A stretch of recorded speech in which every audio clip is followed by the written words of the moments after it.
Dearest love, they started building and the foundation was strong and rich, and the envy of many. It was like you could put 200 buildings on that foundation.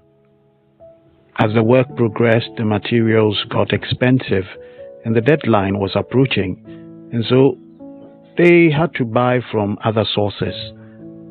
They were good too, not bad at all, for they were being used by others, and they used that to complete the 3-story edifice. On the day of the opening ceremony, just during the president's speech, just before they all go in to see the beautiful insides, there was a sound. There was a crack. There was a trembling and then a crumbling, and the whole building came down right there with all the invited guests and dignitaries watching and scrambling for safety. The foundation stood strong, but everything else put on it was just twisted metals and sandy concrete. There was an investigation, but it would not come up with anything different from what was already known. Things got expensive, and so cheaper materials were used to finish and meet the deadline.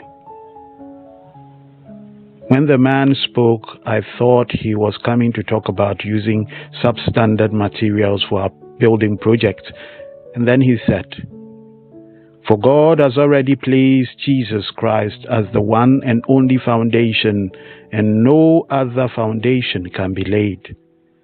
Some will use gold or silver or precious stones in building on the foundation.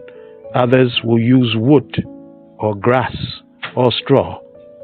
And the quality of each person's work will be seen when the day of Christ exposes it. For on that day fire will reveal everyone's work. The fire will test it and show its real quality. If what was built on the foundation survives the fire, the builder will receive a reward. But if your work is burnt up, then you will lose it. But you yourself will be saved as if you had escaped through the fire." 1 Corinthians chapter 3, verse 11 to 15.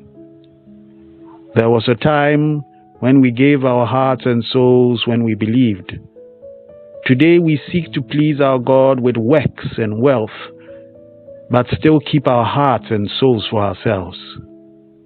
When the end comes, it is obvious that the foundation will remain, but our works will not. I learnt my lesson, and I hope you have learnt yours. The charade of holiness is not enough to deceive the God who knows and sees all things that is in the hearts of men. If your heart is not for Him, your works will not last. Stay blessed, trust and obey, for there is no other way. Okay.